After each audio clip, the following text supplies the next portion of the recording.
Hello friends, welcome back. और आज English grammar के सेशन में मैं आपको rule number 3 and rule number 4 दोनों साथ में बताऊंगा। रीज़न क्या है इसका? तो रीज़न बहुत सिंपल है, दोनों ही रूल्स इंटर रिलेटेड हैं।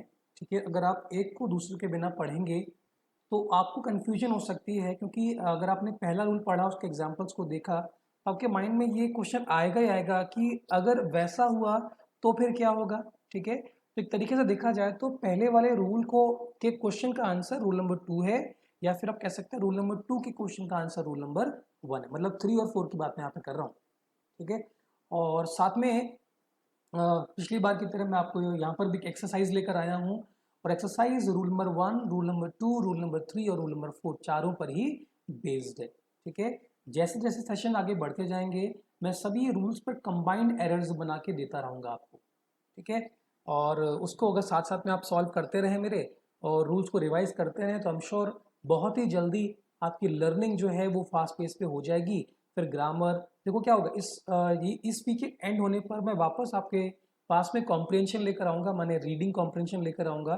ठीक है ना, फिर रोज़ बदलेंगे उसको हम। आरसी भी रहेगा वहाँ पर, है ना, पैरा जंबल भी रहेगा।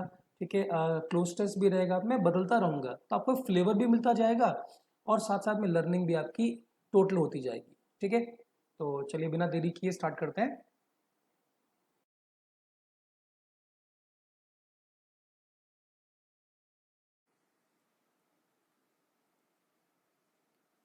ओके, तो चलिए, तो पहला रूल इसमें है rule number 3, some nouns are singular in form but take plural verbs. कुछ ऐसे नाउन हैं जिनके फॉर्म तो सिंगुलर हैं, और उनकी स्पेलिंग के हिसाब से अगर देखा जाए तो वो सिंगुलर हैं, लेकिन उनके साथ में वर्ब यूज करना होता है आपको प्लूरल। एग्जांपल देखिए, कैटल, ठीक है, gentry, vermin, pageantry, artillery, people, clergy and police.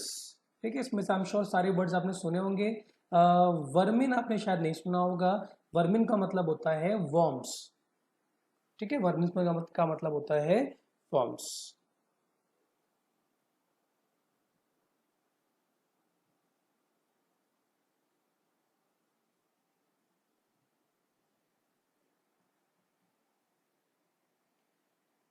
Cattle का मतलब होता है मवेशी या पशु, जो है ना, चरने वाले पशु जिनको कहते हैं, वो हो गया आपके कैटल्स। सॉरी, कैटल्स वर्ड होता ही नहीं है, कैटल होता है।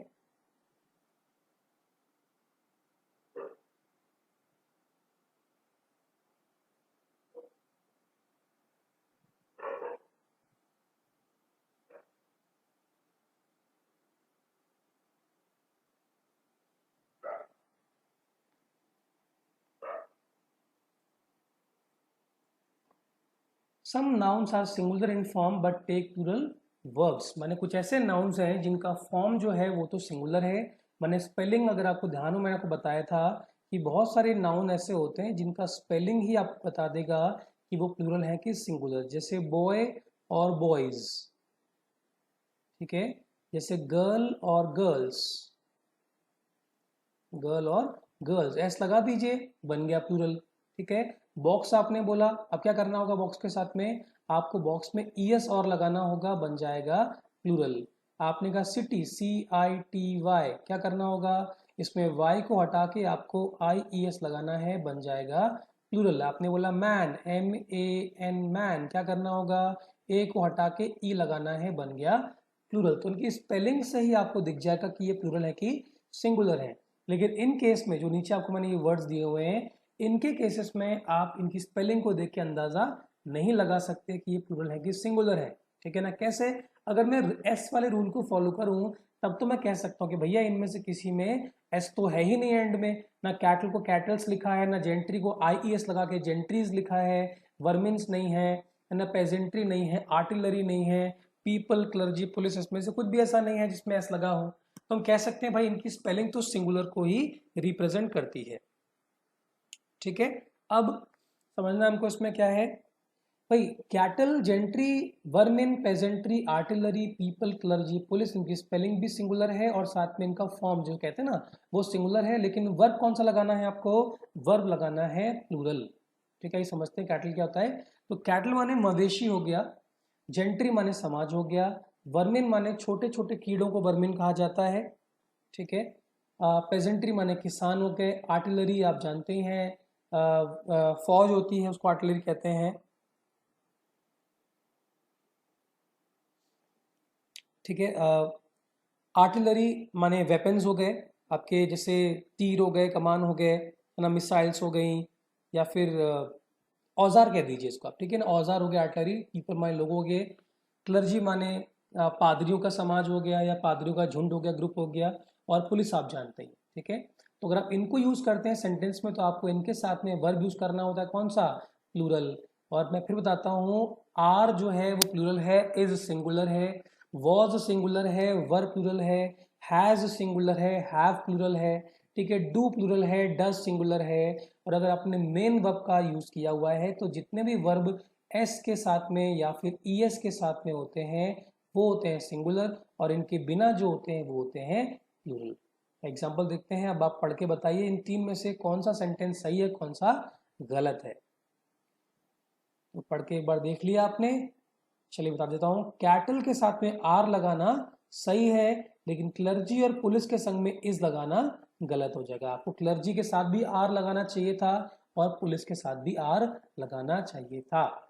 सेकेंड रूल को देखते हैं। Some nouns are always plural in are used in plural form, some nouns are always used in plural forms and always take plural verbs. ऐसे noun होते हैं जिनका फॉर्म भी प्लूरल होता है लेकिन और साथ में उनके वर्ब भी प्लूरल ही यूज करना है। यहाँ पे क्या था, यहाँ पे था आपका सिंगुलर फॉर्म के होंगे लेकिन वर्ब रहेगा प्लूरल, यहाँ पे प्लूरल फॉर्म के होंगे वर्ब भी रहेगा प्लूरल।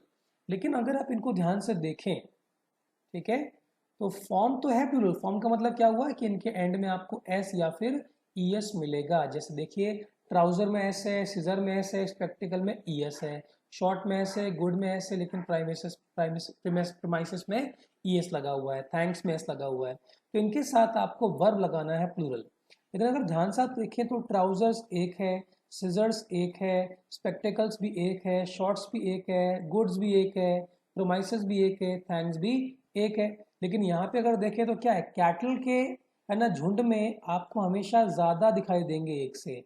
वही केस जेंट्री के साथ में है, वही केस वर्मिन के साथ में है, पेजेंट्री के साथ में है, आर्टिलरी के साथ में है, पीपल के साथ में है, ठीक है। इसलिए मैंने आपसे कहा था कंफ्यूजिंग होते हैं, ये कंफ्यूजन पैदा करते हैं। लेकिन अगर आपने इनको ढंग से समझ लिया तो काहे की कंफ्यूजन, ठीक है। तो चलिए समझना क्या है हमको। अब इनके केस में क्या है, ट्राउजर्स के जैसे अगर मैं बात करूं तो इन सब के साथ में जो रिलेशन है वो कॉमन है कि इन सब का इस्तेमाल आपने जोड़े में किया है, माने पेयर में किया हुआ है, थैंक्स को छोड़ के, है ना, गुड्स को छोड़ के बाकी सब चीज़ें जो है वो जोड़े में इस्तेमाल की जाती है, ठीक है। जैसे अगर आप ट्राउज़र को देखें तो मैं एक ड्रॉ करने की कोशिश करता हूँ, ठीक है, ये ट्राउज़र है। तो ट्राउज़र में क्या है, ये दो पैर है इसके, ठीक है, और ये दो पैर होने की वजह से आप कह सकते हैं जोड़े में इस्तेमाल हुआ। जैसे कैंची की बात की जाए तो कैंची भी मैं ड्रॉ करके दिखाता हूँ आपको। तो इस प्रकार की कुछ कैंची होती है ना।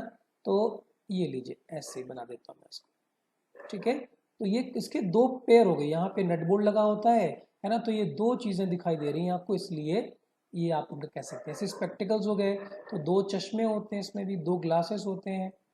ये देखिए ऐसा कुछ बना दिया मैंने चश्मा, ठीक है। देखो मैं माउस से ड्रॉ कर रहा हूँ तो इसलिए जज मत करना मेरी ड्राइंग को, ठीक है, लेकिन आप समझ तो गए होंगे। तो इसलिए आप कह सकते हैं कि ये फॉर्म तो प्लूरल है लेकिन साथ में इनको सिंगुलर सॉरी प्लूरल वर्ब भी लगाना होता है क्योंकि ये दो हैं actually.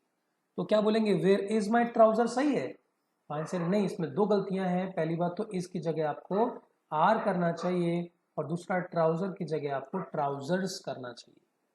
Then this spectacle cost only 500 rupees, तो यहाँ भी दो गलतियां हैं। बताइए गलती क्या है। तो पहली गलती तो ये कि स्पेक्टिकल को स्पेक्टिकल्स करना होगा, और दूसरी दिस नहीं हो सकता क्योंकि ये प्लूरल है, तो आपको इसको दीज बोलना चाहिए था। नेक्स्ट फाइनली अपने बोला these good are to be sold at MRP. MRP माने मैक्सिमम रिटेल प्राइस पे बेचे जाने की बात हो रही है, तो यहाँ पे गलती है कि आपको गुड्स बोलना चाहिए, ठीक है। एक बार फिर से आप इसको रिवाइंड करके पॉज करके पढ़ लीजिए, समझ लीजिए। कोई डाउट लगे तो आप फिर से कमेंट बॉक्स में मुझे बताइए। और अब चलते हैं एरर्स की ओर। जैसा आपसे मैंने कहा था, जैसा मैंने आपसे कहा था जैसा मैंने आपसे कहा था, rule 1, rule 2, rule 3 and rule 4 सारे एरर्स आपको मैं दूंगा। आज सेंटेंस कम है लेकिन फिर भी एरर्स बहुत अच्छे हैं, एरर्स आपके है ना स्कोर आपके मिलेंगे, लेकर आ सकते हैं। 8 में से 8 नंबर आप यहाँ पे स्कोर कर सकते हैं। ठीक है, तो आप चलिए मुझसे पहले सॉल्व करने की कोशिश करें, मैं आपको समय देता हूँ और आप इसे पॉज करके देख लीजिए सारे सेंटेंसेस, अपने आंसर मार्क करिए और फिर मैं स्टार्ट करता हूँ इसको। ठीक है, आई एम श्योर आप रेडी होंगे। तो let's see, I have sent my trouser to the laundry, गलती क्या है, ट्राउजर्स होना चाहिए। नेक्स्ट है, I don't like his poetries, हमने देखा था पोएट्रीज नहीं होता है, पोएम्स होगा, या तो हमको पोएम्स वर्ड का इस्तेमाल करना चाहिए, या तो हम क्या करेंगे, IES की जगह हम यहाँ पर वाई का इस्तेमाल कर लेंगे, माने पोएम्स या पोएट्री वर्ड का इस्तेमाल करना चाहिए। Then third, no news are good news, news के बारे में क्या पता है, इसके स्पेलिंग में कोई चेंज नहीं करते और मीनिंग भी कैसा रहेगा, सिंगुलर रहेगा, तो मुझे यहाँ पर इज का इस्तेमाल करना चाहिए, no news is good news. Then the Indian peasantry are still backward, ये सेंटेंस बिल्कुल सही है, ना पेजेंट्री को पेजेंट्रीज करने की जरूरत है और ना ही आर की जगह इज करने की आवश्यकता है। नेक्स्ट 5, द जेंट्रीज, फिर गलत हो गया, IES नहीं लगाते, वाई भी लगाते हैं इसमें, the gentry have already arrived. Next, the cattle I have gives more milk than those of yours, तो कैटल के संग क्या करना है, कुछ चेंज नहीं करना है, और कैटल को हमने कंपेयर किया है दोज लगाकर किसी और के कैटल से, तो यहाँ तो कोई गलती नहीं है, तो गलती फिर क्या है, तो वर्ब जो आप यूज कर रहे हैं वो है सिंगुलर, तो इसमें से एस हटाने की आवश्यकता है। The cattle I have give more milk than those of yours. Next 7, your politics are very weak so should follow, so यहाँ पे गलती हो गई क्या मुझसे, so you should follow, so you should follow great leaders. Okay, अब गलती इसमें कुछ है क्या, तो आंसर है नहीं। पॉलिटिक्स किस पे खत्म हो रहा है, ICS पे खत्म हो रहा है, और देखा था आपने मैथमेटिक्स, सिविक्स, इकोनॉमिक्स, ऐसे जो वर्ड्स होते हैं, जो सब्जेक्ट होते हैं, इनका डिक्शनरी मीनिंग अलग होता है और कहने का मतलब कुछ और होता है, तो हमेशा वर्ब होना चाहिए प्लूरल, तो 7वां वाला भी बिल्कुल सही है। ठीक है, हम यहाँ पे राजनीति की समझ की बात कर रहे हैं, अंडरस्टैंडिंग की बात कर रहे हैं, इसलिए आपको आर का इस्तेमाल करना सही है। Next 8, I have no information of him, तो गलती क्या है, इंफॉर्मेशन अपने आप में कंप्लीट वर्ड है, आप इसके साथ में एस का इस्तेमाल नहीं करेंगे। ठीक है, तो हम श्योर आपकी 8 में से 8 आ गए होंगे, अगर नहीं आए हैं तो कोई दिक्कत नहीं है, लेकिन आपका सीखना इंपॉर्टेंट है, नंबर आपके आ जाएंगे, धीरे धीरे आ जाएंगे, लेकिन अगर आपने सीखा नहीं है या फिर सीख के भूल जाते हैं तो आपको रिपीटेशन की प्रॉब्लम है, आप रिपीट नहीं करते, आप रूल्स को बार बार नहीं पढ़ते हैं, बार बार पढ़ेंगे तो आपको वो याद रह जाएंगे और जहन में आपके सबकॉन्शियस मेमोरी में एक बार पहुंच गए, फिर रूल्स आपको याद करने की आवश्यकता पड़ेगी ही नहीं। ओके, तो इतना बहुत है फिर आज के लिए, मिलते हैं अगले रूल के साथ में, अंटिल देन बाय।